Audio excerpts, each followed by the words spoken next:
So hello guys, welcome back to my channel Moto Gibbs. So yun, kung nakapanood nyo yung vlog natin last time about sa keyless natin, ito yung sira nating keyless. So nasagasaan siya ng pison, nasira yung susi natin. So bumili tayo ng bago nating keyless galing Shopee. So sa Shopee lang natin to in order. Nabili natin siya ng, ang presyo niya sa Shopee is 1.7 talaga kahit sa Lazada. So syempre may voucher. So nakuha natin siya ng 1.5. So buksan natin to. Yan. So binili natin ito sa Shopee. Ang ganda ng balot, maayos. So nagsabay tayo nung emblem ng ating motor. Yung NMAX na emblem, kulay gold. Yan, legit Yamaha. So bumili tayo. Kasi ito naman ang kopya, peke. So ito, dito kasi ang original nito, ang alam ko mga nasa kulang-kulang 5,000. So nabili natin to 1.5 kasi may voucher, pero 1.7 to. So buksan natin. So syempre meron siyang emergency key code. Ayan, key code, syempre hindi natin papakita yung code. Yan. So ito yung susi. Buksan natin. Ayan. Ito na yung bagong susi. So malayo siya sa orig na susi. So ito yung orig. Ayan o, iba sila ng texture. Ito yung sira kong susi. Medyo kaiba sila. Ayan. Yung texture nya, iba yung quality ng plastic. Ito madulas. May guhit-guhit dito. Ayan o, kung kita sa camera, may guhit-guhit. Medyo low quality yung camera natin. So ayan. So papakita ko sa inyo kung paano natin i-connect tong susi na to sa ating NMAX. Sa NMAX V2.1. So kahit sa anong keyless naman, kahit V2.1 or V2 or B1 na keyless or Sniper 155 na keyless, pare-pares lang naman yung pag-activate pati sa Aerox. So yan, pakita natin kung paano natin to i-activate. So meron siyang sulat dito. Ang original wala nakasulat, as in plain na black. So yan. So testing natin tong copy, kung worth it, kung gumagana ba or accurate, kung madali ba siyang gamitin, or kung meron bang difference or defect. So let's go. Try na natin i-activate to, itong bagong bili natin na susi sa Shopee. So it's a copy. Ulitin ko, copy to, hindi to orig. So kaya siya mura. 1 lang to, 1.5 ko lang nakuha kasi may voucher. Pero original price niya 1.7. So tetestingin natin i-activate dito. So ayan, patunay. Ayan yung sira kong susi. So ang gagawin natin dito is medyo iba tong gagawin natin compare sa mga bumibili ng ng extra key. Kasi ang gagawin natin ngayon dito, yan, nasira kasi yung susi natin nasagasaan ng pison. So ayan, di talaga gumagana yan. Ayan hawak ko yung bagong bili, as ito yung nasira na nasagasaan. So ayan, wala talaga yan. Ayan hindi yan gagana kasi wala talaga ang susi. So itong dyan. Kaya takpan natin tong code. So yeah, meron tayong emergency key code. Ito yung kasama nung susi ko na binili, yung second hand. Second key na hindi pa na-activate galing Shopee. So nakadepende sa'yo. So etong code na to, hindi ito yung gagamitin ko para mabuksan tong motor.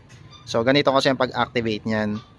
Kung dapat alam mo yung pinaka-original mo na emergency key code, yung galing dito sa original.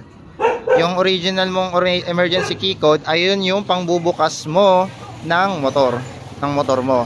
Hindi hindi yung bago. So ang gagawin natin, bubuksan muna natin yung motor gamit yung emergency key code na original. After natin buksan yung motor gamit yung original na key code, saka natin ipe-press to, ilo-long press. Tapos aantayin natin na mag-beep yung motor na tumunog. So pag tumunog na yung yung motor, makikita mo sa bagong susi na mag-a-activate siya, na iilaw yung susi, tapos nag-activate na sila. Kasi itong susi na to, dito gumagana sa kahit anong motor. Kumbaga wala pa siyang device na naka-connect. Kaya ma-absorb niya yung unit natin. So automatic magko-connect kagad siya.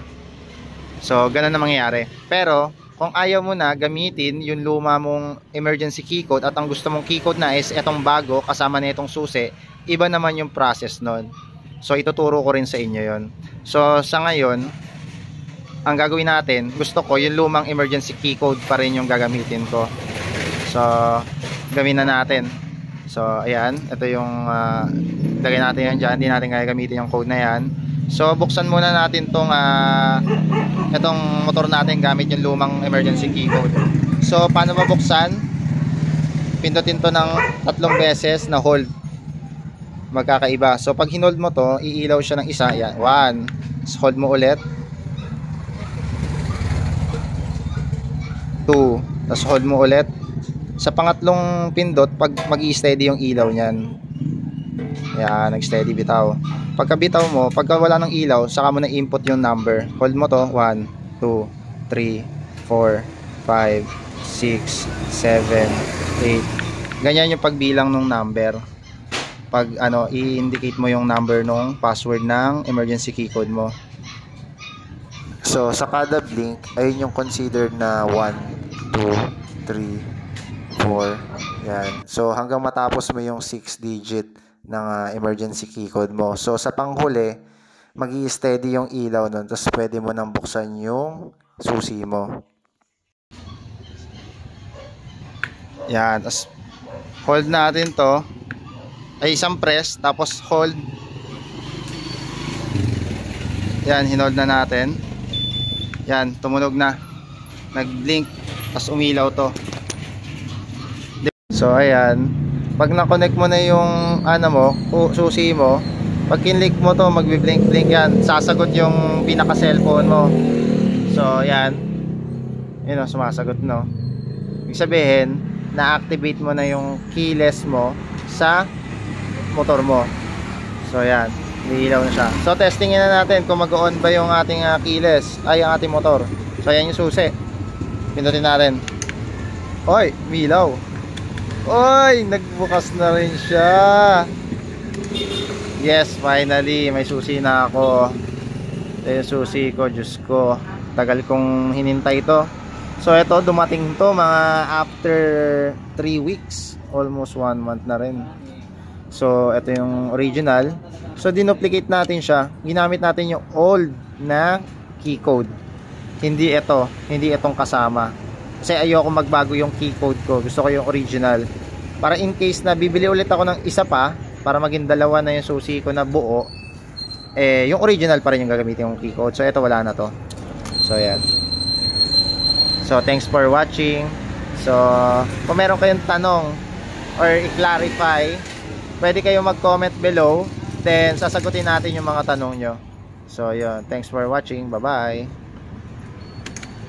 peace.